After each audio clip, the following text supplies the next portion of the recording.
The Saturday sun blazed over Riverside Park, casting golden light through the oak trees that had stood sentinel over the small Ohio town for generations. Sarah Martinez adjusted the diaper bag on her shoulder and smiled as 3-year-old Emma tugged at her hand, pointing excitedly at the colorful playground equipment. "Swings, Mommy, swings." Emma's pigtails bounced with each enthusiastic hop. "In a minute, sweetie. Let's see what's happening over there first," Sarah said, nodding toward the growing crowd near the pavilion. The Riverside Falls Police Department's Community Day had drawn over 200 residents. Tables displayed crime prevention brochures, fingerprinting stations for children, and even a vintage patrol car that kids could sit in. But the real attraction was near the gazebo, where a muscular German shepherd sat at perfect attention beside his handler.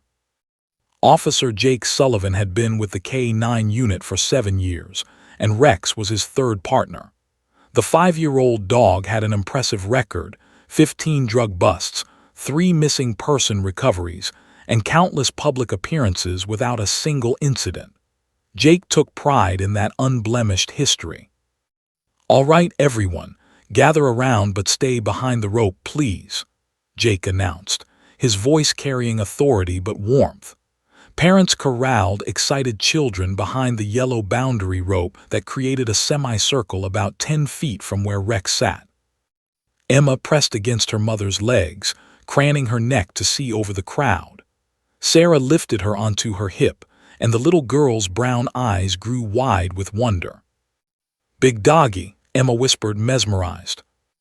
Rex's dark eyes scanned the crowd with professional detachment. His ears stood erect, rotating slightly at each new sound. Every muscle in his 75-pound body spoke of coiled power and discipline. "This is Rex," Jake began, resting his hand on the dog's head. "He's been my partner for 3 years. Rex is trained in narcotics detection, tracking, and suspect apprehension, but he's also trained to be calm around people, especially children." Jake demonstrated basic commands. Rex sat, stayed, lay down, and rolled over, each action met with applause and gasps from the young audience. The dog's training was impeccable. He didn't react to the squealing children, the camera flashes, or even a dropped ice cream cone that splattered just feet away. "Now I know you all want to pet Rex," Jake continued, "but police dogs are working animals. They're friendly, but they're not pets. We have to respect their space and their job." Sarah felt Emma's body tense with excitement. "Can we pet Doggy, Mommy?" "Not today, honey. He's a working dog. See the rope? We need to stay behind it." Emma's lower lip pushed out in a pout, but she nodded. Jake moved through more demonstrations.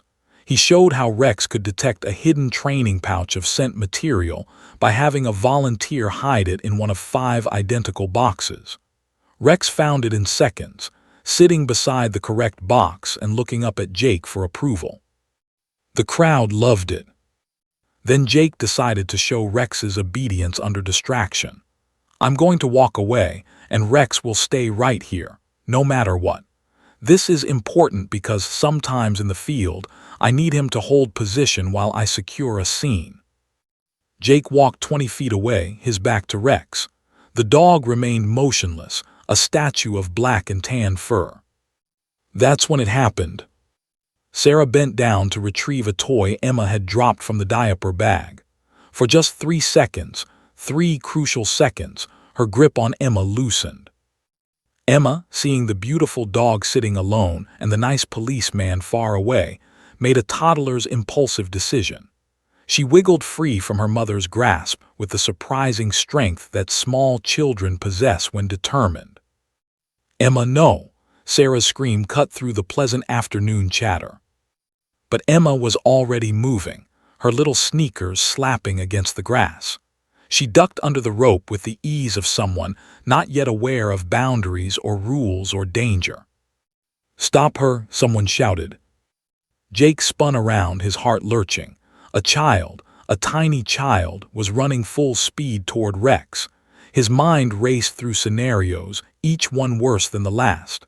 Rex was trained, yes, but he was also trained to respond to potential threats. A small person running directly at him could trigger defensive instincts. "Rex, stay," Jake commanded sharply, starting to run back. But he was too far away. Emma reached Rex and without any hesitation threw her tiny arms around the dog's thick neck. Her fingers grabbed handfuls of fur. Her face pressed against his. "Soft puppy," she giggled with pure, innocent joy. The entire crowd gasped as one. Parents clutched their own children. Someone screamed. Cell phones appeared instantly, recording everything. Rex's body went rigid. Jake saw every muscle in his partner's frame tense. The dog's eyes widened slightly. His ears flattened back. Time seemed to stop. Jake's hand moved to his hip, not for a weapon but ready to physically pull the child away if needed. He was 10 feet away, then 5. Then Rex's tail moved. Just once, a single gentle wag. The dog's tongue emerged and gave Emma's cheek the softest lick. Rex remained sitting, perfectly controlled, but his eyes had softened. The trained police dog, capable of taking down a grown man, simply accepted the toddler's affection. "Emma," Sarah reached them, her face pale with terror. She grabbed her daughter, pulling her back. "I'm so sorry, I'm so sorry." Jake knelt quickly, his hand on Rex's head. "It's okay, he's okay." His voice was steady, but his heart was hammering. Emma squirmed in her mother's arms, reaching back toward Rex. "But I love the puppy, he's my friend." The crowd remained frozen, uncertain whether to applaud or call for an ambulance. Then slowly, some people began clapping. Others pulled out phones, filming or typing furiously. An elderly woman approached Sarah. "That was terrifying, that animal could have." "But he didn't," another parent interrupted. "Look at that dog, he didn't move." Jake stood, keeping Rex in a heel position. "Folks, this was not how this demonstration was supposed to go. The barriers are there for a reason. But yes, Rex's training held.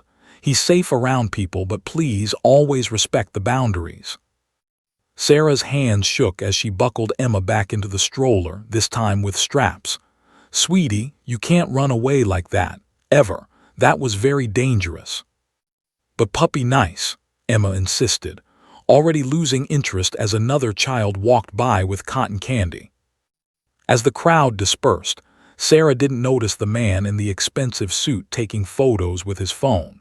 She didn't see him zooming in on Emma's face, on Rex's powerful jaws just inches from her daughter's fragile neck. Marcus Webb saved the photos and immediately opened his social media app. By the time Sarah got Emma home for her nap, the video had been shared 10,000 times. By dinner, it was on the evening news. By midnight, Riverside Falls had become the center of a national debate. And nobody, not Sarah, not Jake, not even Marcus Webb, had any idea that this single moment would lead to courtroom chaos, a divided community, and a legal battle that would change police K-9 protocols across the country. The moment everything changed had lasted less than 30 seconds. But its consequences would echo for months to come. Sarah Martinez had just gotten Emma to sleep when her phone buzzed for the 100th time that evening. She'd silenced it during dinner, assuming it was just her sister checking in or maybe a spam call. But when she finally glanced at the screen, her stomach dropped. 47 missed calls, over 200 text messages. Her email inbox showed 300+ unread messages. "What on earth?" she whispered, scrolling through the notifications with growing alarm. Her hands began to tremble when she saw the subject lines. "Your daughter on the news. Is Emma okay? You're famous. How could you let that happen?" Sarah opened Facebook and her breath caught in her throat. The video was everywhere. The caption on the most shared version read, "Horrifying. Toddler nearly mauled by police attack dog at family event." The footage had been edited to show Emma running toward Rex in slow motion, with dramatic music overlaid. It froze on a frame where Rex's mouth was slightly open, making his gentle lick look like bared fangs. The video had 3.2 million views and was still climbing. Sarah's fingers flew across the screen, reading comments that made her blood run cold. That mother should be arrested for negligence. Police dogs are weapons, not pets. This is outrageous. One wrong move, and that baby would be dead. Where were the police? Why wasn't that area secured? But other comments told a different story. The dog stayed perfectly calm. Amazing training. Beautiful moment of trust between child and animal. Stop making this into something it wasn't. Officer Sullivan handled this perfectly. The comments section had become a war zone. Sarah kept scrolling, unable to look away from the digital pileup of opinions about her parenting, her daughter, and a moment that had lasted mere seconds. Then she found the local news coverage. Channel 7 had run a segment at 6 o'clock. Dangerous encounter at police event raises safety questions. With shaking hands, Sarah clicked the video. The news anchor, Corinne Phillips, wore her signature concerned expression. Tonight, we're investigating a terrifying incident at Riverside Falls Police Department's Community Day. Warning, the footage you're about to see may be disturbing. They showed the video, unedited this time, but Corinne's voiceover changed everything. As you can see, a 3-year-old girl managed to breach safety barriers and approach a trained police dog, an animal specifically trained to apprehend suspects and capable of delivering a bite force of over 200 pounds per square inch. Sarah felt sick. That wasn't what happened. Emma had ducked under a rope, not breached safety barriers. The segment cut to an interview with Dr. Patricia Hendricks, a veterinary behaviorist. Even the most well-trained dogs can have unpredictable reactions to sudden movements and unexpected physical contact. This child was extremely lucky. Extremely lucky, Corinne repeated gravely. Police Chief Diana Torres declined our interview request, but released this statement. Officer Sullivan and K9 Rex followed all established protocols. The situation was handled professionally, and no one was injured. Corinne's eyebrow arched skeptically. But viewers are asking, should a dangerous animal have been that accessible to children in the first place? We'll continue to follow this story. Sarah's phone rang, making her jump. Her mother. Sarah, I just saw the news. Why didn't you call me? Is Emma traumatized? Should I come over? Mom, she's fine. She's sleeping. She doesn't even know anything happened. But that dog, Sarah, those teeth were right next to her face. Mom, please, I can't do this right now. Sarah hung up, tears streaming down her face. Her phone immediately rang again. Unknown number. She declined it. Another call, another unknown number. She turned her phone off completely and sat in the dark living room, listening to Emma's soft snoring through the baby monitor. How had this happened? How had a moment of a mother looking away for 3 seconds turned into national news? The doorbell rang at 9:47 p.m. Sarah peered through the peephole to see a young woman with a microphone and a cameraman behind her. Mrs. Martinez, Chelsea Monroe from Channel 12, do you have a moment to tell your side of the story? Sarah backed away from the door, her heart pounding. They were at her house. The media was at her house. The doorbell rang again and again. We just want to hear from you, give you a chance to respond to critics. Sarah grabbed her phone and turned it back on, ignoring the flood of new notifications. She called the one person she trusted. Hello, her best friend Nicole answered on the first ring. Nick, they're at my house. The news people, they won't leave. I'm coming over. Don't open the door, don't say anything. I'll be there in 10 minutes. While Sarah waited, she made the mistake of checking Twitter. The hashtag #PoliceDogDanger was trending, but so was Rex the Hero. The nation had split into 2 camps and Sarah was caught in the middle. A new email caught her attention. The sender, Marcus Webb, attorney at law. Sarah's hand hovered over the delete button, but curiosity won. She opened it.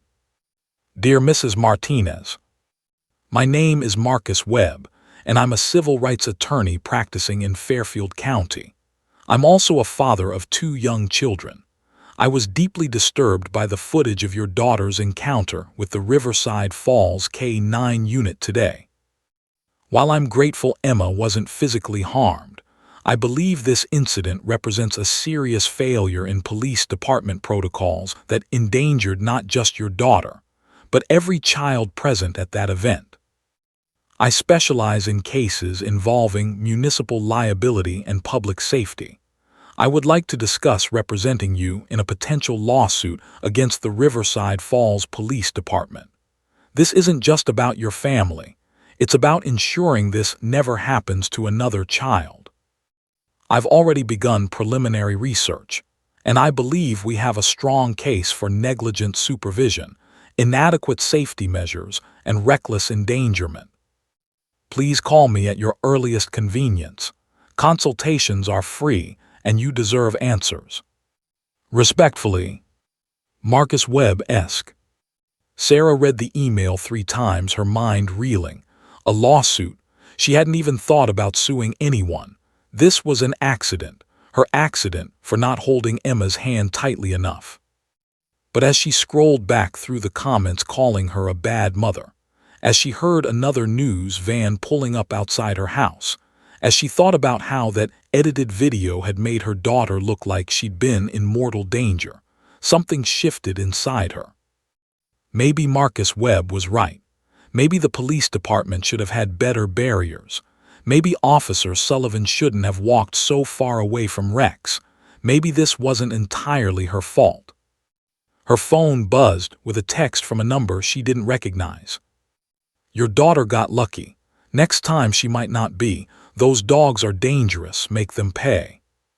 Sarah's hands clenched around her phone. Another text appeared.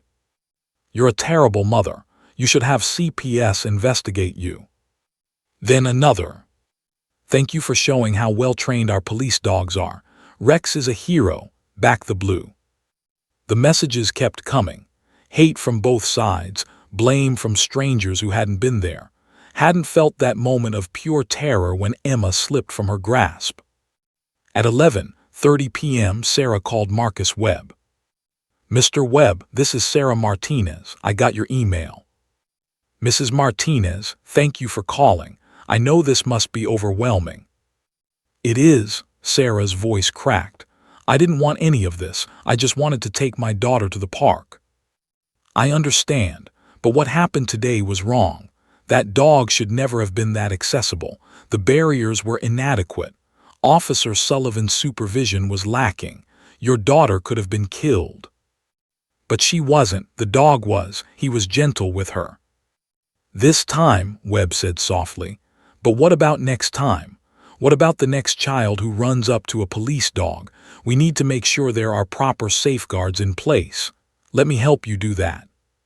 Sarah looked at the news vans outside her window, thought about the millions of people who'd watched that video, considered the comments calling her neglectful. What would a lawsuit involve? Marcus Webb smiled on the other end of the line, though Sarah couldn't see it. Leave everything to me, he said. I'll handle everything, you just focus on Emma. Sarah agreed to meet him the next morning. Neither of them noticed the police department had also hired a lawyer that evening. The battle lines were being drawn, and Riverside Falls would never be the same. The lawsuit hit Police Chief Diana Torres' desk at 8:47 a.m. on Monday morning, delivered by a process server who'd gotten past the front desk by claiming he had a package for the chief. Torres read the first page, then the second, her jaw tightening with each word. Webb v. Riverside Falls Police Department. Class action lawsuit. Reckless endangerment of minors. Negligent supervision. Failure to implement adequate safety protocols. Emotional distress. You've got to be kidding me, Torres muttered, flipping through the 37-page document. Marcus Webb had been thorough. Photographs of the rope barrier, described as flimsy and inadequate. testimonials from parents who'd attended the event expressing concern, expert opinions from dog behaviorists about unpredictable animal responses, even a breakdown of police dog bite statistics from the past decade. But what made Tor's blood boil was page 12. Webb had filed it as a class action on behalf of 15 families who'd attended Community Day, claiming they'd all been subjected to an unreasonably dangerous situation that placed their minor children at risk of severe injury or death. "Captain Morrison," Torres shouted through her open door. Captain Frank Morrison appeared within seconds, a coffee mug in one hand. "Chief." "Read this." Torres thrust the lawsuit across her desk. "Tell me I'm hallucinating." Morrison scanned the documents, his expression darkening. "Is this about the Martinez kid and Rex? They're suing us for $500,000, and they want us to suspend the entire K-9 program pending a comprehensive safety review." "That's insane. Rex didn't do anything wrong. Jake didn't do anything wrong." "I know that, you know that, but apparently Marcus Webb knows how to spin a narrative." Torres stood and walked to her window overlooking the parking lot. "Where's Sullivan now?" "Patrol, he had the night shift." "Get him in here, now." 20 minutes later, Officer Jake Sullivan sat in Torres' office, still in uniform, dark circles under his eyes. He'd barely slept since Saturday. The video had been shared to his personal Facebook page 47 times, with comments ranging from support to death threats. "Jake, I need you to be honest with me," Torres said, her tone softer now. "Walk me through exactly what happened, every detail." Jake took a deep breath. "I'd established a perimeter with the rope barrier, standard 10-foot distance for crowd control. Rex was on a verbal stay command while I demonstrated distance discipline. The Martinez child breached the perimeter when her mother was distracted. Total time from breach to my return was approximately 6 seconds. Rex maintained position and exhibited zero aggressive behavior." "Did you see the child approaching before she reached Rex?" "I turned at the mother's shout. By then, the child was already making contact." "And Rex's response?" "Textbook, Chief. He stayed in position, accepted the contact, showed calming signals, soft eyes, gentle tail wag, one lick to the child's face. No teeth display, no growling, no tension beyond initial startle reflex." Torres nodded slowly. "Your body camera was off. It was a community event." "Yes, ma'am. Standard protocol for non-enforcement activities." "Which means all we have is cell phone footage that makes it look like a near disaster instead of a demonstration of perfect K-9 training." Torres rubbed her temples. "The city's insurance lawyers are already calling. They want us to settle." Jake's head snapped up. "Settle for what? We didn't do anything wrong." "They're saying it's cheaper to pay 50 grand and make this go away than to fight it in court." "Chief, if we settle, it's an admission that Rex is dangerous, that I failed, that our K-9 program isn't safe." Jake's voice rose with each word. "I've spent 7 years building that program. Rex has saved lives. He's found missing kids, located overdose victims, kept drugs out of our schools. We can't let some lawyer destroy that because of one viral video." "I agree," Torres said firmly, "which is why I'm not settling. But Jake, I need you to understand what's coming. This is going to get ugly. They're going to put you on the stand. They're going to question every decision you made. They're going to bring in experts who will say Rex should have been muzzled, caged, or not there at all." "Let them try," Jake's jaw said stubbornly. "I'll defend Rex in this program until my last breath." Torres allowed herself a slight smile. "Good, because we're going to war." By noon, the story had evolved. Marcus Webb had called a press conference on the courthouse steps, with Sarah Martinez standing beside him, holding Emma. The little girl wore a pink dress and clutched a stuffed dog. "Today, we filed suit against the Riverside Falls Police Department," Webb announced to a cluster of cameras and reporters. "Not out of vindictiveness, but out of necessity. What happened to Emma Martinez was a preventable tragedy that, by pure luck, didn't end in catastrophe. Sarah read from a prepared statement, her voice shaking. I love this community, I respect our police officers, but when I watch that video of my baby approaching a trained attack dog, I can't sleep. I keep thinking, what if? What if Rex had reacted differently? What if Emma had startled him? My daughter could have been killed, and I need to know that the police department takes that seriously. Mrs. Martinez isn't asking for money, Webb interjected smoothly. She's asking for change, better barriers, clearer protocols, assurance that no other child will be placed in harm's way.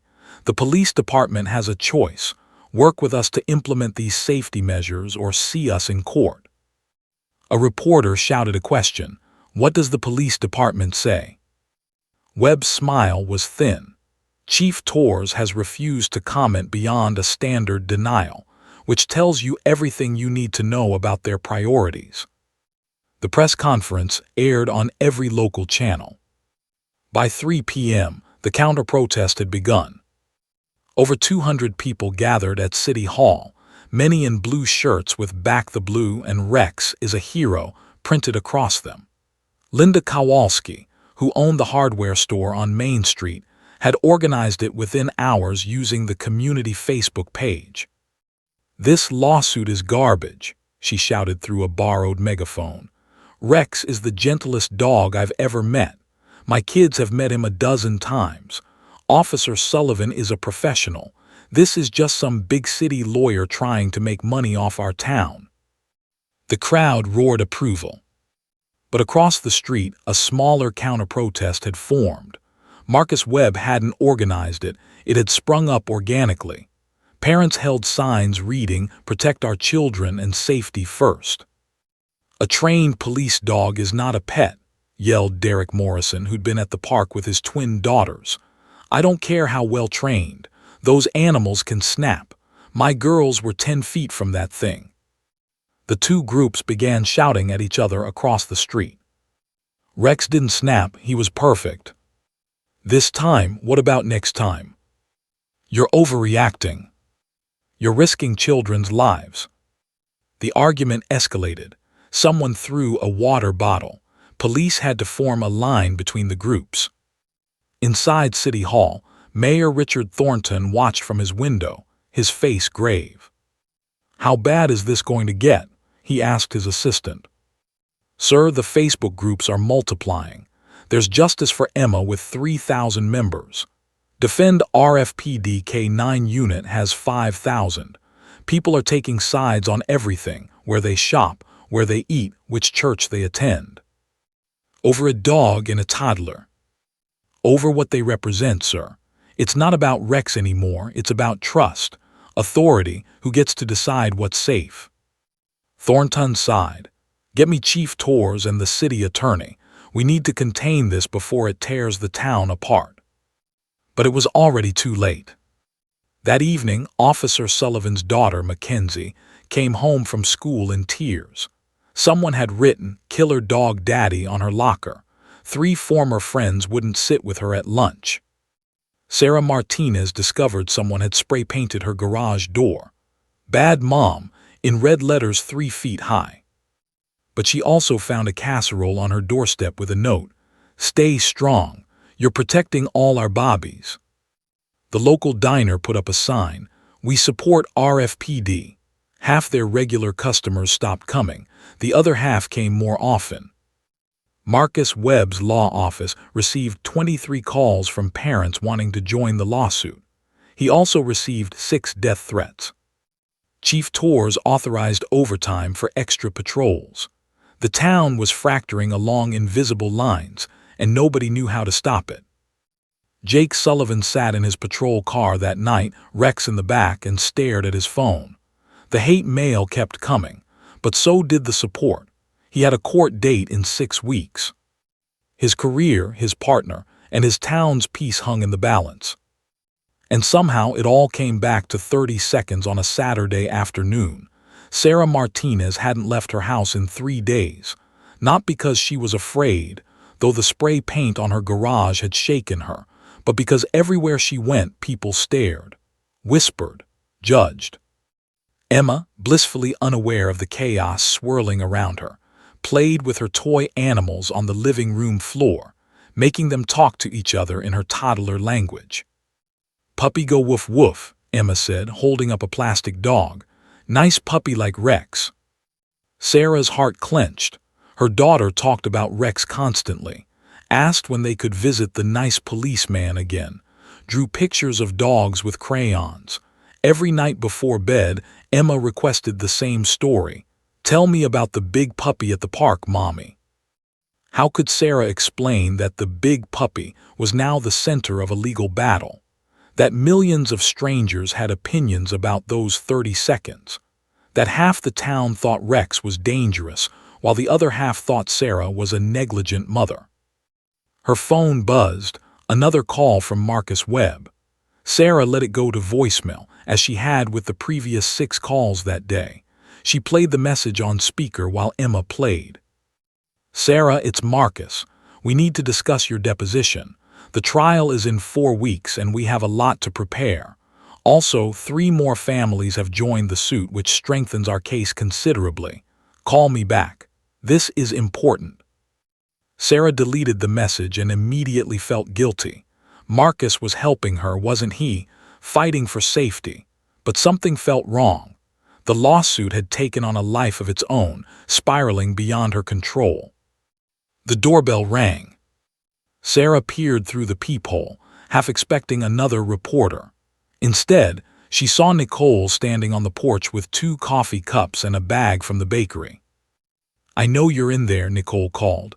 "I brought reinforcements, chocolate croissants." Sarah opened the door and immediately burst into tears. Nicole swept inside, set down the coffee and pastries, and pulled her best friend into a tight hug. "Okay, talk to me. What's really going on?" They sat at the kitchen table while Emma continued playing in the living room. Sarah wrapped her hands around the warm coffee cup, grateful for something solid to hold. "I never wanted this," Sarah whispered. "Marcus Webb called me that first night and I was so overwhelmed. The comments online were so cruel. People were calling me a bad mother. I just wanted someone to tell me it wasn't my fault. And now Marcus is talking about our case and setting precedent and substantial damages. He's added families I've never even met. Emma's face is on protest signs. The town is falling apart and I'm the reason why." Nicole squeezed her hand. "You're not the reason. That lawyer is using you." "But he's right about some things, isn't he? Those rope barriers were pretty flimsy. Emma got under them so easily. Maybe the police should have had better security." "Maybe," Nicole conceded. "But Sarah, Rex didn't hurt Emma. He was gentle with her. I've watched that video 100 times, not the edited versions, the real ones. That dog had every opportunity to react badly, and he didn't." Sarah's eyes filled with fresh tears. "I know, that's what makes this so hard. Officer Sullivan and Rex didn't do anything wrong, but Emma could have been hurt. Those 2 things are both true, and I don't know how to reconcile them." Her phone buzzed again, a text from a number she didn't recognize. Sarah had stopped reading them, but Nicole grabbed the phone. "I hope your daughter gets what she deserves, you money-grabbing." Nicole's face darkened. "I'm not reading the rest. Sarah, this is abuse. Have you shown these to the police?" "The police? Half the town thinks I'm trying to destroy their police department. I can't exactly walk into the station and ask for help." "Yes, you can. These are threats." Before Sarah could respond, Emma toddled into the kitchen, dragging her stuffed dog. "Mommy, when we see Rex, I miss Rex." Sarah lifted Emma onto her lap, breathing in her daughter's baby shampoo scent. "I don't know, sweetie." "But why? Rex is my friend. He gave me kisses." Nicole watched Sarah's face crumble. "Sarah, what does Emma's therapist say?" "I haven't taken her to a therapist." "What? Marcus said Emma would need therapy for trauma." "Emma isn't traumatized." Sarah's voice rose and Emma's eyes widened. Sarah immediately softened her tone. "Sorry, baby, Mommy's just tired." She turned back to Nicole. Marcus keeps talking about Emma's emotional distress and psychological damage, but look at her. She's fine. She loved meeting Rex. She wants to see him again. Then why are you suing? The question hung in the air like a weight. I don't know anymore, Sarah admitted quietly. That afternoon, across town, Jake Sullivan sat in a conference room at the police station with Chief Torres and Robert Chen, the attorney the city had hired to defend the department. Chen was reviewing Jake's incident report, body language assessment logs, and Rex's training records. This is excellent documentation. Rex has over 200 hours of public interaction without a single aggressive incident. His certification is current. Your protocols match or exceed national standards. Then why are we worried? Jake asked. Because juries are unpredictable, Chen replied. Marcus Webb is good at what he does. He'll show that video to the jury, probably the edited version where Rex looks more aggressive. He'll bring in expert witnesses who will say any police dog is inherently dangerous around children. He'll make the jury imagine their own grandchildren in Emma's place. But the truth is you followed every protocol and Rex behaved perfectly, Chen interrupted. But Webb isn't arguing about what happened. He's arguing about what could have happened, potential danger, risk assessment. He's going to claim that even perfect outcomes don't justify the risk. Torres leaned forward. What are our chances? If we can keep the jury focused on facts, 60-40 in our favor. If Webb successfully makes this about emotion, coin flip. Jake stood and walked to the window. Below he could see protesters, both for and against the department, facing off across the street. Signs waved. Voices carried up through the glass. My daughter came home crying again yesterday, Jake said quietly. Kids at school are calling her names. My wife is getting hate mail at her office, all because I brought my partner to a community event. I'm sorry, Officer Sullivan, Chen said, but you need to prepare yourself. This is going to get worse before it gets better. Webb has scheduled Emma Martinez as a witness. Jake spun around. She's 3 years old. The judge approved it with restrictions, 10 minutes maximum. Webb wants the jury to see her to make it real. We're countering by requesting Rex be present for our demonstration. You're bringing Rex to the courthouse. If Emma testifies, the jury should see the actual dog, not just footage. They need to witness his temperament firsthand. Torres nodded slowly. It's risky, but it might work. That evening, Sarah finally returned Marcus Webb's call. Sarah, thank goodness. We need to prep your testimony and I need to prepare Emma. I don't want Emma to testify. Silence on the other end. Then, Sarah, we discussed this. The judge approved. I don't care what the judge approved. She's 3. She doesn't understand what's happening. And Marcus, she's not traumatized. She talks about Rex every day. She wants to see him again. That's actually concerning, Webb said smoothly. It could indicate Stockholm Syndrome type attachment. Children sometimes bond with things that frighten them as a coping mechanism. We should document. Stop, Sarah's voice was steel. There's nothing to document.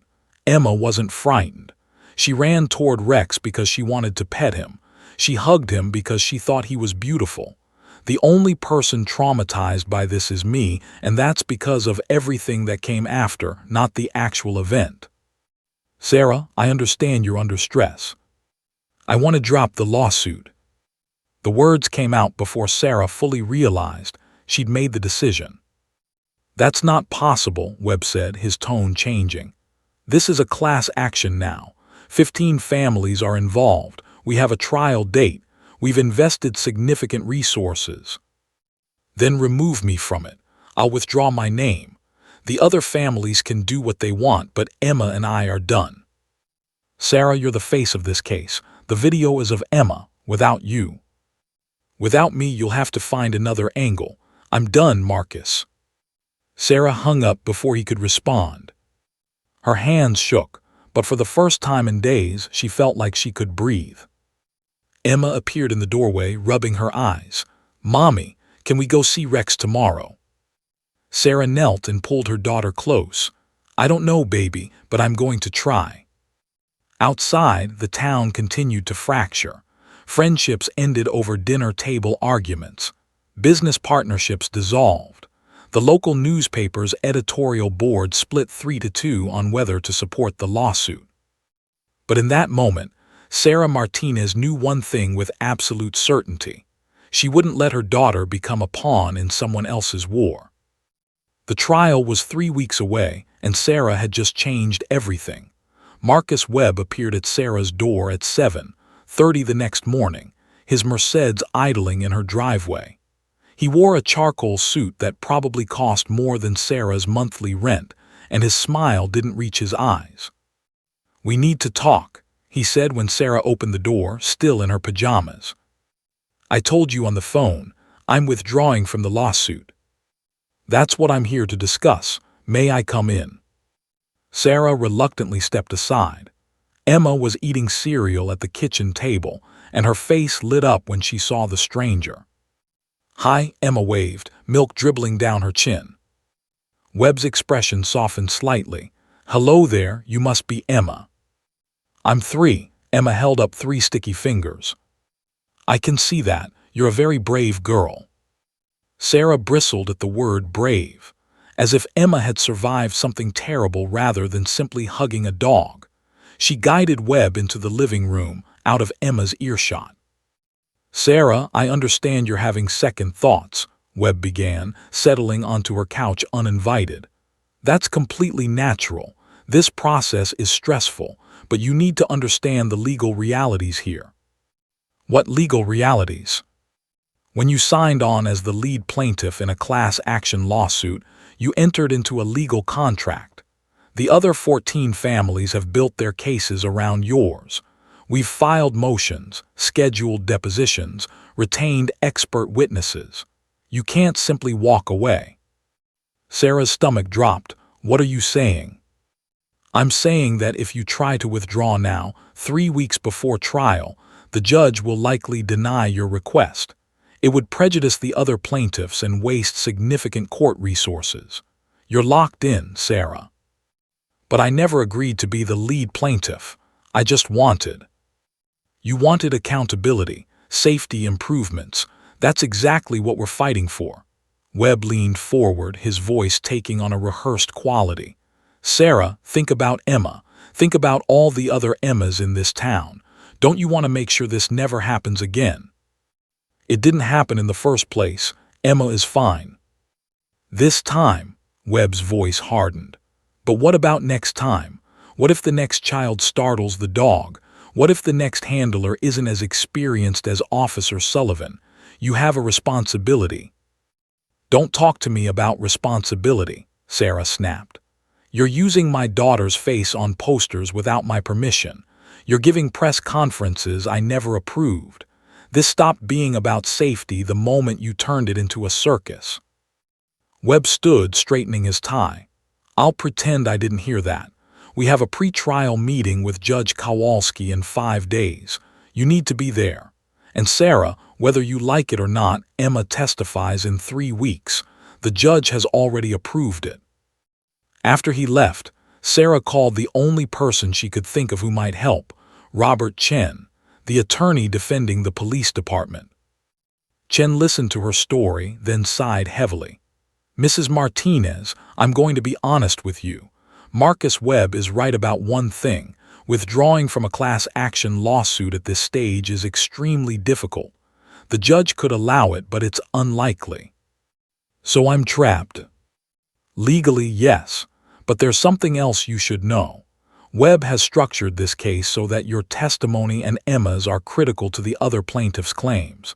If you refuse to cooperate, the entire case could collapse." Sarah's heart began to race. "What does that mean?"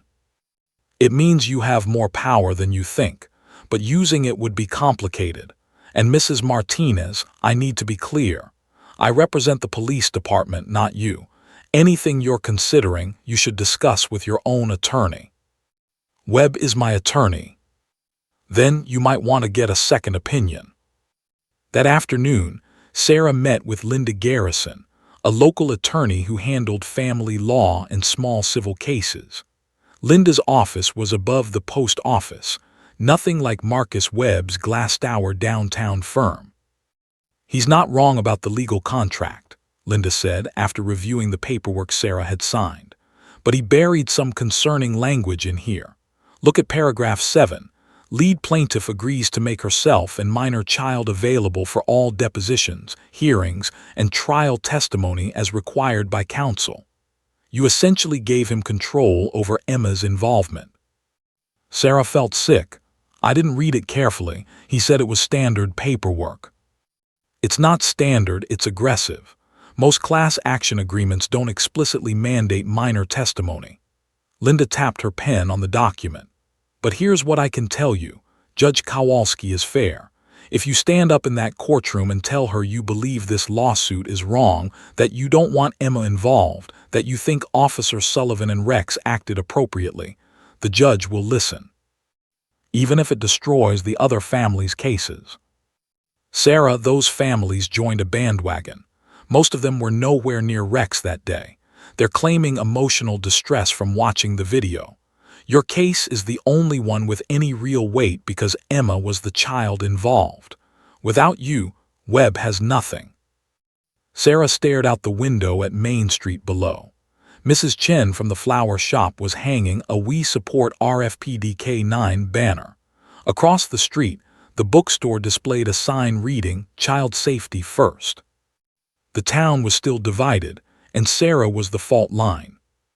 "What should I do?" she whispered. Linda met her eyes. "Only you can answer that, but ask yourself, what outcome do you actually want?" Meanwhile, at the police station, Officer Jake Sullivan was preparing for the trial in a very different way. Robert Chen had arranged for a jury consultant to observe Rex's behavior. The consultant, Dr. Emily Rodriguez, specialized in animal behavior testimony and had worked on dozens of cases involving service dogs, emotional support animals, and police canines. "Beautiful animal," Dr. Rodriguez said, watching Rex move through commands with precision. "How long have you two been partnered?"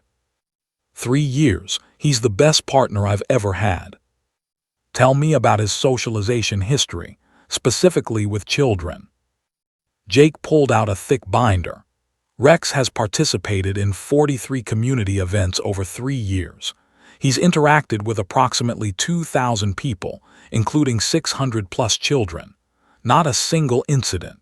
He's been petted by children as young as 18 months, always under controlled circumstances with handler supervision." Dr. Rodriguez made notes. "The prosecution will argue that Emma's approach was uncontrolled and unpredictable. They'll say Rex's good behavior in supervised situations doesn't predict his response to a surprise encounter. But he handled it perfectly." "I know, and that's our strongest evidence, but we need to demonstrate it wasn't luck, it was training." She looked up from her notes. "How do you think Rex will behave in a courtroom environment?" "He'll be fine. He's worked in courthouses before during trials where we provided security." "But never as the defendant," Chen interjected. "Doctor, what's your assessment? Can we bring him into the courtroom without risk?"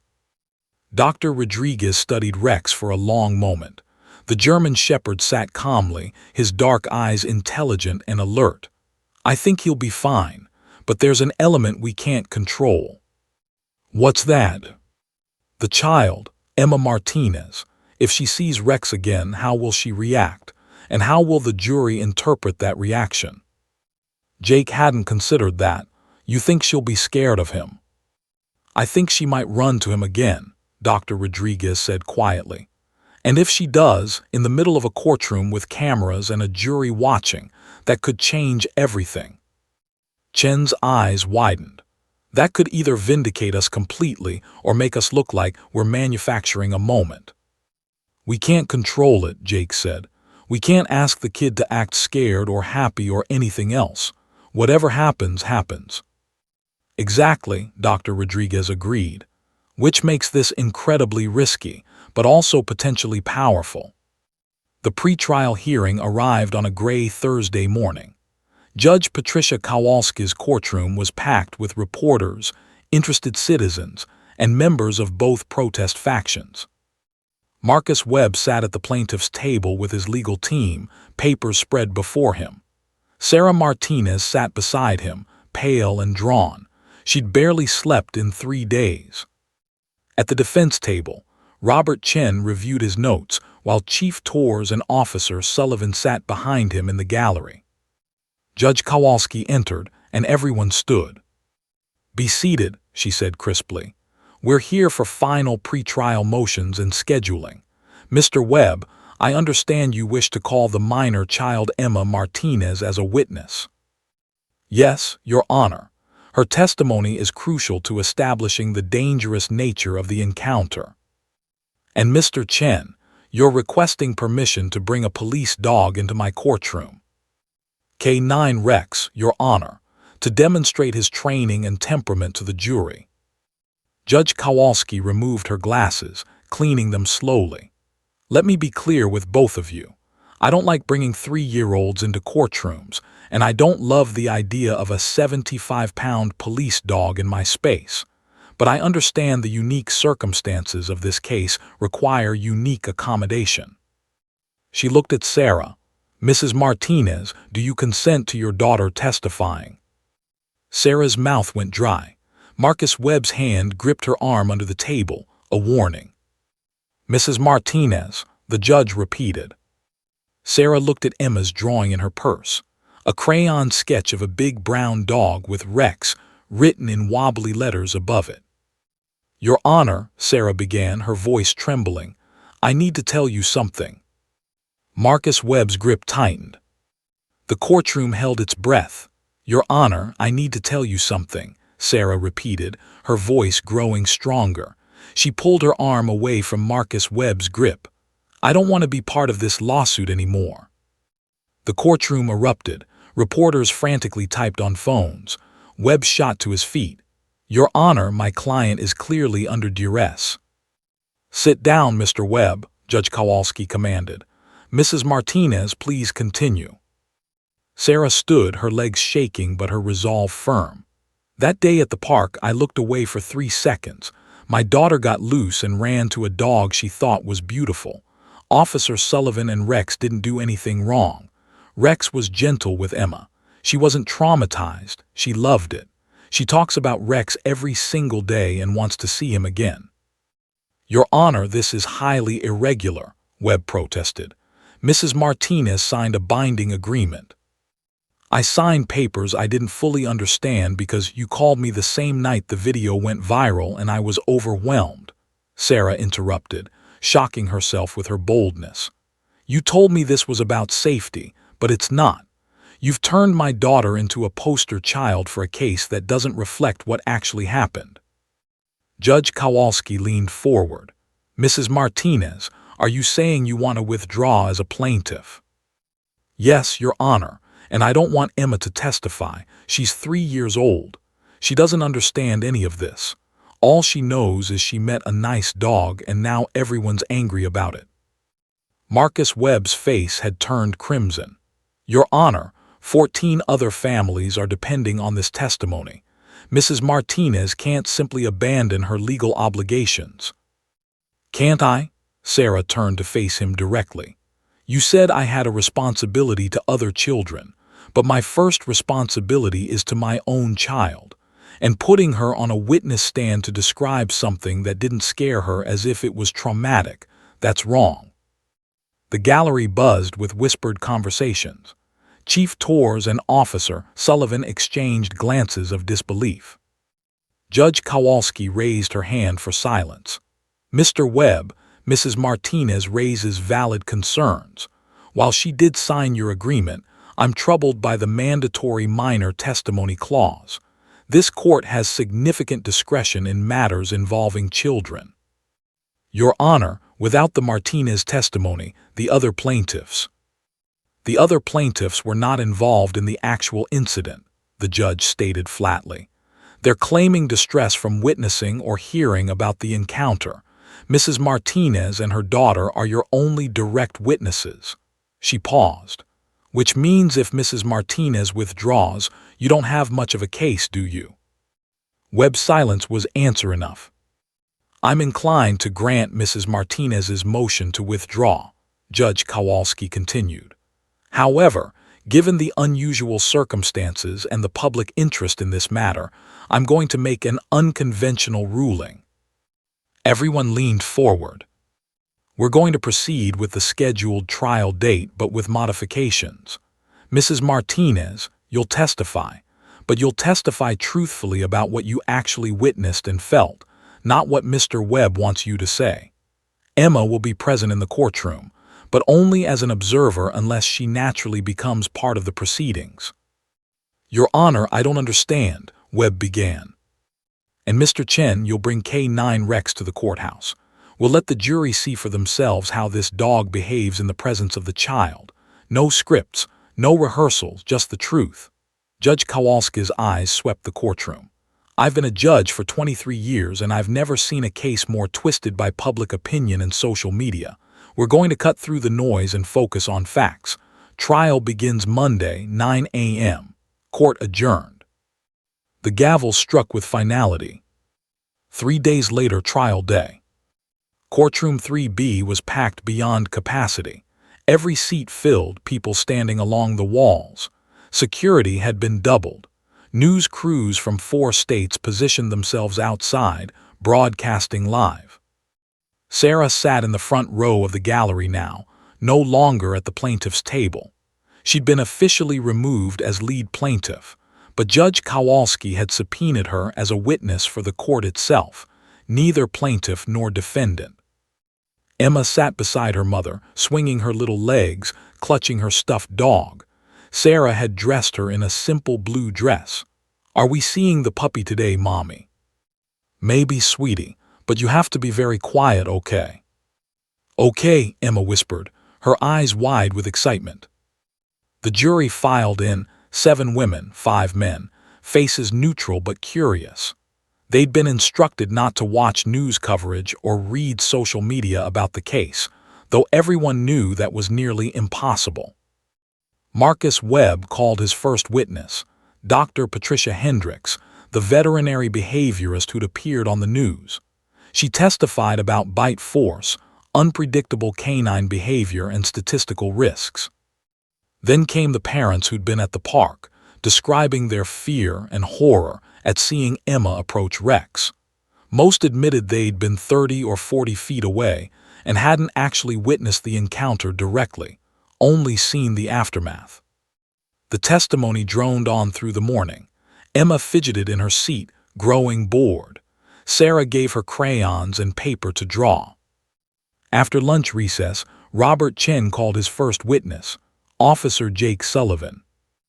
Jake took the stand in his dress uniform, sworn in and methodically walked through his training, Rex's certifications, and the protocols followed that day. He was professional, calm, detailed. "Officer Sullivan," Chen said, "can you describe Rex's reaction when Emma Martinez made physical contact with him?" Rex remained in a sitting position.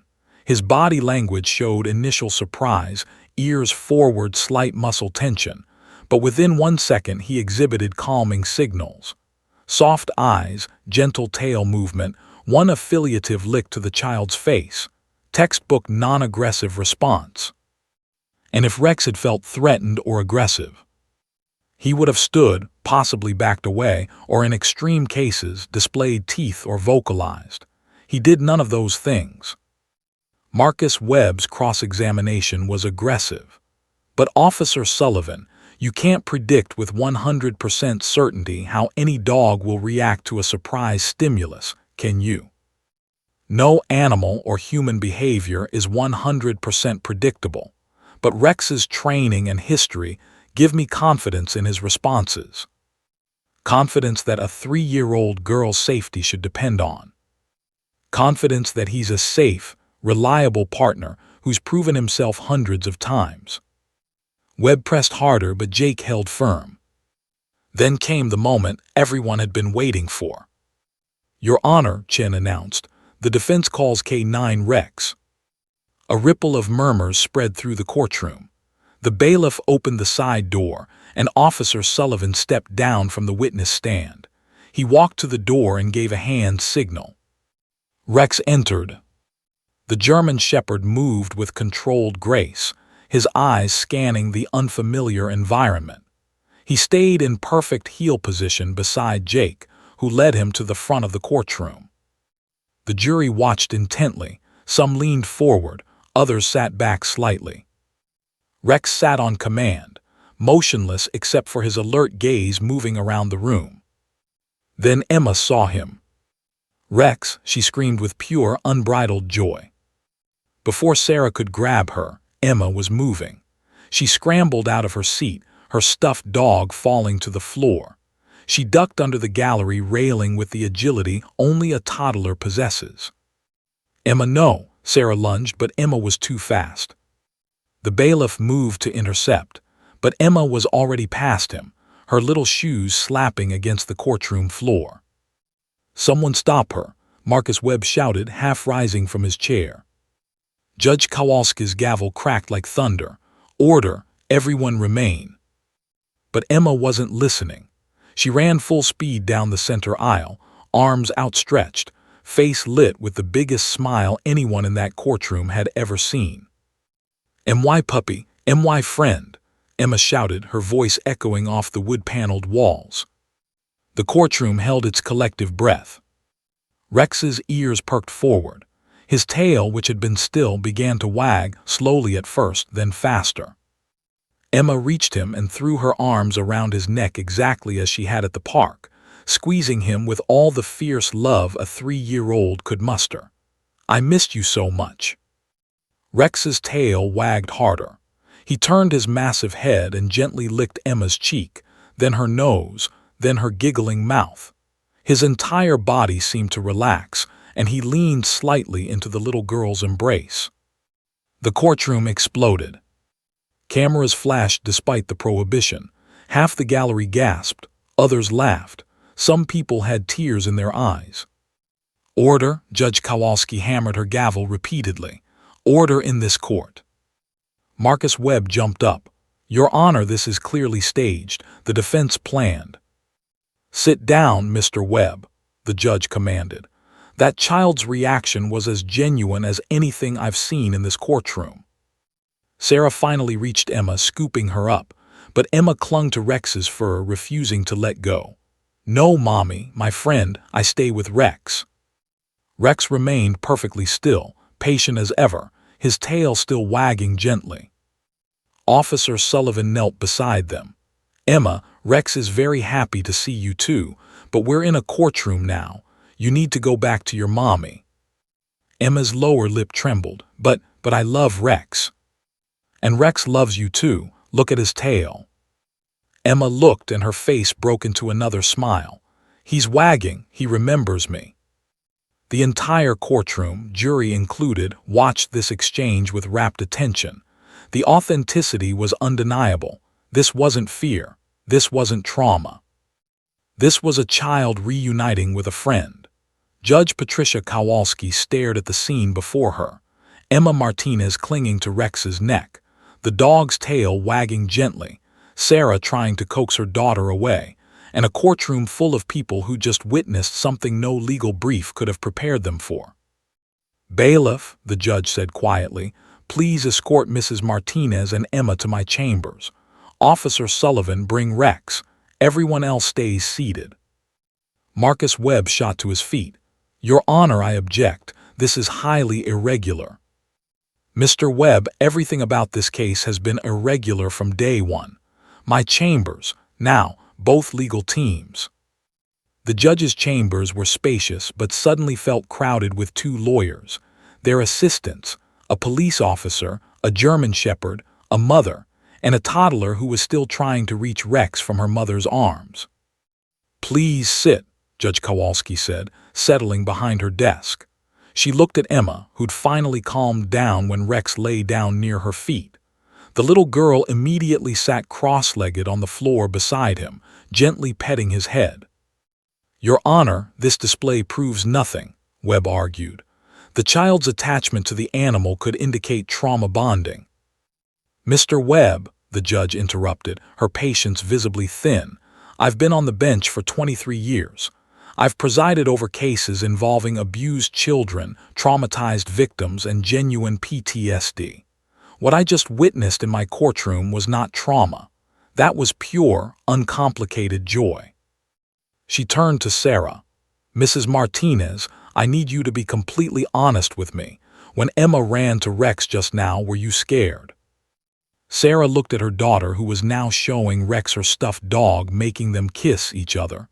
"For a second, yes, but not because I thought Rex would hurt her. I was scared because everyone was watching, because it's a courtroom, because I didn't know what it meant for the case." "But not scared of the dog himself?" "No, Your Honor. I've never been scared of Rex. Even that day at the park when I was terrified Emma had gotten away from me, the moment I saw Rex's reaction, how gentle he was, I knew she was safe." Webb shifted uncomfortably. "Your Honor, Mrs. Martinez's emotional state doesn't negate the potential danger." "Let me stop you right there," Judge Kowalski said sharply.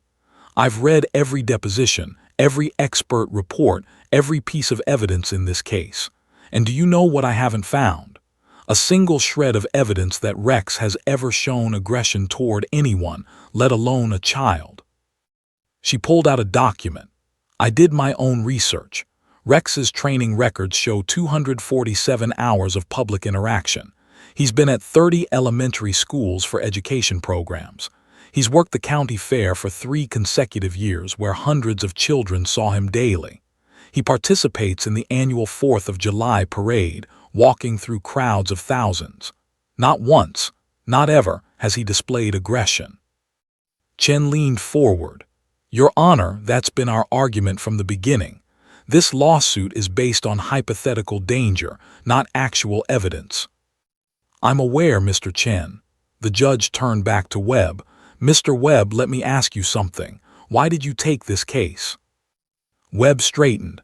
"To protect children, to ensure proper safety protocols." "Or to make a name for yourself with a high-profile case?" The room went silent. Webb's jaw tightened. "Your Honor, that's insulting."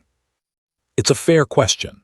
You filed this as a class action within 48 hours of the video going viral. You added 14 families who weren't even near the incident. You've given 6 press conferences. You positioned yourself as a crusader for child safety, but you never bothered to ask if the actual child involved was harmed." Webb had no response. Judge Kowalski looked at Emma, who now curled up against Rex's side, the dog lying perfectly still while the toddler used him as a pillow. "That's not fear. That's trust. And trust like that doesn't come from a single encounter. It comes from an animal with a genuinely gentle nature." She stood and walked to her window, looking out at the protesters still gathered outside the courthouse. "This case has torn a community apart. It's destroyed friendships, damaged businesses, and turned neighbors against each other. All over 30 seconds that ended with a child laughing and a dog wagging his tail." "Your Honor," Chen said carefully, "are you suggesting a directed verdict?" "I'm suggesting," the judge said, turning back, "that everyone in this room takes the next 2 hours to find a resolution. Because if this goes back to that jury, somebody loses. And when somebody loses, the appeals process begins, and this circus continues for another year or more. Is that what anyone wants?" Sarah spoke up quietly. "I don't want that. I never wanted any of this." Webb glanced at his assistant, who was typing notes frantically. "Your Honor, my clients have legitimate concerns about public safety." "Then let's address those concerns," Chen interrupted. "The department has always been open to improving protocols. We can implement additional safety measures." "Like what?" Webb challenged. Jake Sullivan spoke for the first time. "Physical barriers. Not just rope lines, but proper crowd control fencing for K-9 demonstrations. mandatory pre-event briefings for parents about animal safety and appropriate interaction, educational materials about police dog training, quarterly community sessions where families can learn about the K-9 unit in a structured, safe environment. We could designate specific meet and greet zones with controlled access, Chen added. One family at a time, with handlers present, for anyone who wants their children to meet the K-9 officers. Webb's expression shifted slightly. He was listening. The department could also create a K-9 safety curriculum for local schools, Jake continued. Not just about our dogs, but about animal safety in general. How to approach unfamiliar dogs, reading canine body language when to keep distance. Judge Kowalski nodded approvingly. Now we're talking about actual solutions instead of litigation. Mr. Webb, would these measures satisfy your client's safety concerns? Webb hesitated. His entire case was built on the premise that the department was negligent. If they agreed to implement comprehensive new protocols, he could claim victory for forcing change. But if he pushed for a trial and lost, he'd have nothing. I'd need specifics in writing, Webb said finally. A formal policy change, not just promises. Done, Chief Torres spoke up from the corner, where she'd been silently observing. We'll draft a comprehensive K-9 public safety protocol and submit it to the City Council within 30 days. And training for all K-9 handlers on the new protocols, Webb added. Already planned, Torres replied. We'll bring in national experts to review our entire program. What about damages? Webb's assistant whispered to him. Webb shot her a look. This was never about money, not really. It was about precedent, about headlines, about positioning himself as a champion for public safety. But he'd already gotten what he needed, national attention and a police department implementing changes. No monetary damages, Webb said. But I want a public acknowledgement from the department that improvements were needed. Chen shook his head. We're not admitting fault. We followed protocols that day, but we're willing to acknowledge that protocols can always be enhanced. We'll release a joint statement about the importance of continuous improvement in public safety. Webb looked at Sarah. Mrs. Martinez, you'd have to agree to this. Sarah looked down at Emma, who'd fallen asleep against Rex, her small hand resting on his fur. The dog's breathing was slow and steady, his eyes half closed but alert. Will this end it? Sarah asked. No more protests, no more reporters, no more people yelling at each other in the street. It should, Judge Kowalski said. I'll dismiss the case with prejudice, meaning it can't be refiled. The department implements new protocols. Mr. Webb can tell his clients he achieved meaningful change, and your town can start healing. Then I agree, Sarah said firmly. Webb stood and extended his hand to Chen. We have a deal. They shook on it. Good, Judge Kowalski said. I'll give you both until end of business today to draft the settlement agreement. I want it filed by 5 p.m. so I can present it to the jury tomorrow morning and dismiss them. She looked at Emma sleeping peacefully against Rex. And someone take a picture of that. It's the best evidence I've seen in this entire case. 2 hours later, the paperwork was signed. Chief Torres and Marcus Webb stood on the courthouse steps together, an unlikely alliance, announcing the settlement to the gathered press.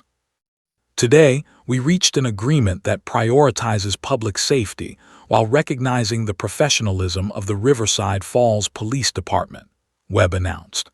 Enhanced protocols will ensure families can enjoy community events with complete confidence. Torres stepped forward. The K-9 unit has always been committed to serving this community safely. We welcome the opportunity to implement additional safeguards and educational programs. Officer Sullivan and Rex will continue their excellent work with renewed dedication to community engagement. The reporters shouted questions, but both parties simply shook hands and walked away. Inside, Sarah carried sleeping Emma to her car. Jake Sullivan walked beside them, Rex at his heel. "Officer Sullivan," Sarah said quietly, "I'm sorry for all of this." Jake shook his head. "You don't have anything to apologize for. You were a mom protecting her daughter. I get that. She really does love Rex." Jake smiled, the first genuine smile he'd worn in weeks.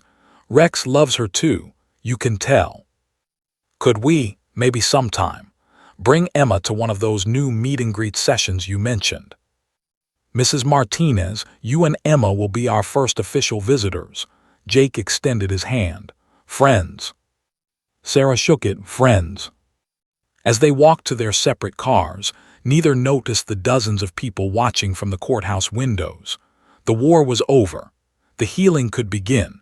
3 months had passed since Judge Kowalski's gavel had ended the case that nearly destroyed Riverside Falls. The town was still healing, but the wounds were closing.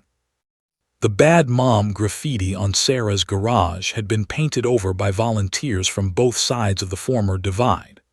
The hardware store owner who'd organized the Back the Blue rally and the parent who'd led the counter-protest had coffee together weekly now, having discovered their kids were in the same soccer league.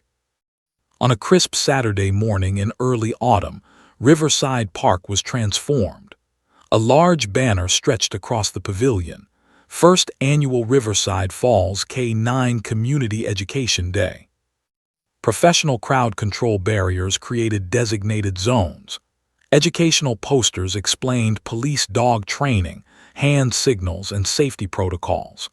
Volunteers wearing bright yellow vests guided families through different stations. A medical tent stood ready, though everyone hoped it would remain unused. And in a special cordoned area, with soft grass and a white picket boundary, Officer Jake Sullivan and Rex waited for their first official meet-and-greet session. Sarah Martinez stood at the entrance with Emma, who wore her favorite dress, the blue one with dogs printed on it. Emma bounced excitedly, holding her mother's hand tightly this time. "Remember what we practiced, sweetheart?" Sarah asked, kneeling to Emma's level. "I wait for the policeman to say it's okay," Emma recited carefully. "I use gentle hands, I don't run, and I ask Rex if he wants pets." "Perfect, baby." Sarah kissed her daughter's forehead. "Ready." "So ready, Mommy." Chief Torres greeted them personally at the entrance. "Mrs. Martinez, Emma, welcome. You're our guests of honor today." "Thank you for doing this," Sarah said. "I know the new protocols required a lot of work." Torres smiled. "Worth every hour. We've already had interest from 40 other police departments across the country. What happened here? The good and the bad. It's changing how K-9 units interact with communities everywhere." They walked to the meet-and-greet area where Jake was giving a presentation to a small group of families.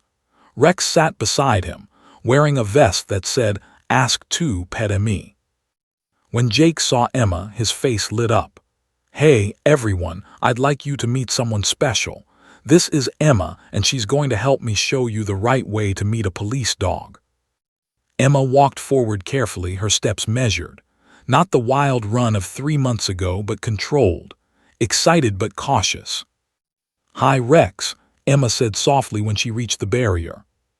Rex's tail wagged immediately. He looked up at Jake for permission. "Okay, Rex, say hello," Jake commanded.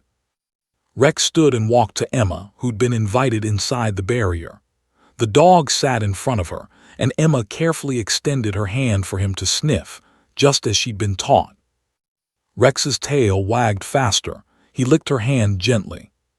"Can I hug him?" Emma asked Jake. "Yes, but remember, gentle and slow." Emma wrapped her arms around Rex's neck, but this time her movements were measured. She buried her face in his fur. "I missed you, friend." The gathered families watched with genuine smiles. Children asked questions.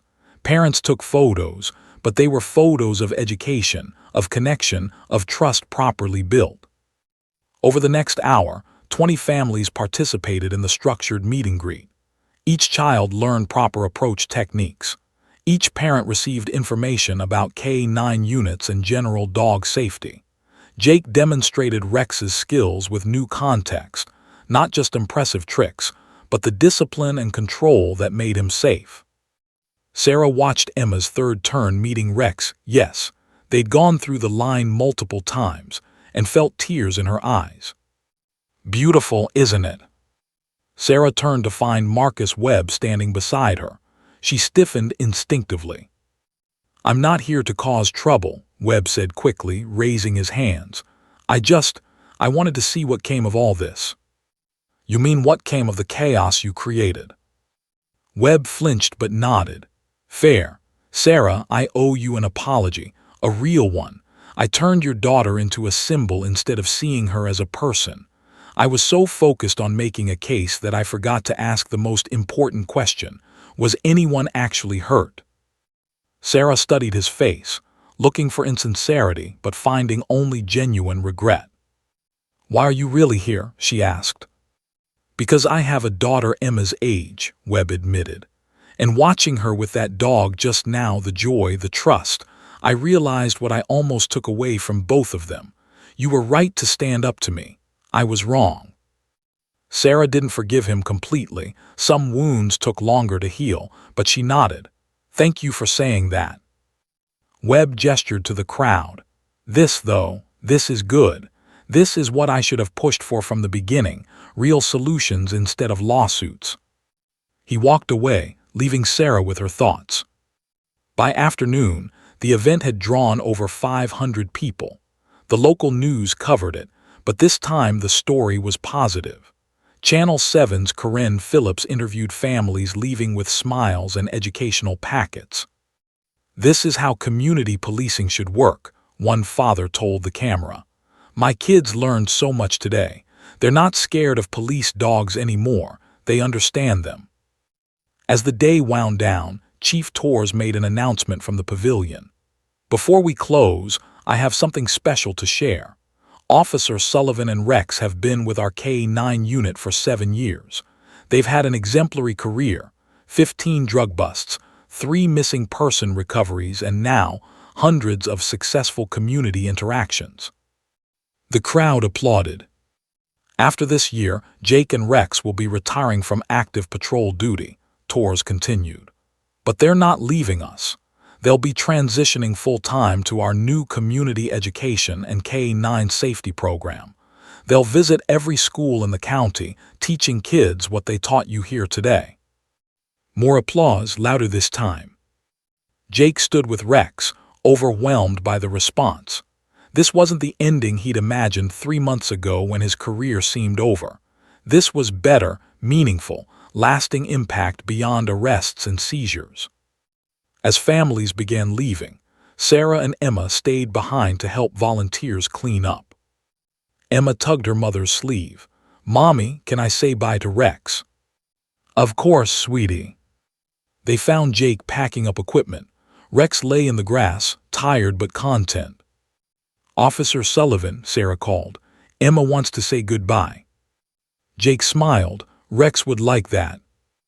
Emma knelt beside the big dog one more time. "You're the best puppy ever," she whispered, hugging him. "I'll see you at my school, right?" Jake nodded. "We'll be there next month, first grade classes." "I'm only in preschool, but I'll tell my teacher you have to come visit us too." "Deal." As Sarah and Emma walked to their car, Emma chattered happily about everything she'd learned. Sarah felt lighter than she had in months. The town was healing. Emma was thriving. And somehow, chaos had led to something beautiful. 6 months later, the viral video that had once divided a nation now appeared in police training academies across America, but with new context.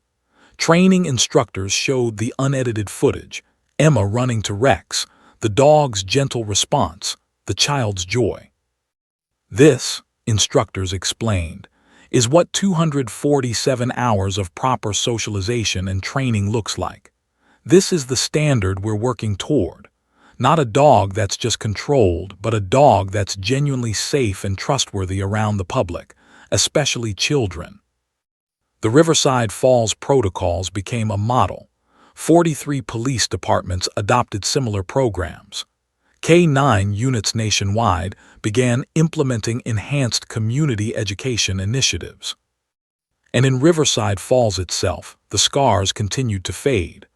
The diner removed its "We Support RFPD" sign, not because support had waned, but because it was no longer necessary. The town had found unity again. On the anniversary of that chaotic courtroom scene, Emma Martinez, now 4 years old, stood in front of her preschool class with Officer Sullivan and Rex. "This is my friend Rex," Emma told her classmates with authority. "He's a police dog and he's very good at his job. You have to be gentle and ask before you pet him, and you can never run up to dogs you don't know.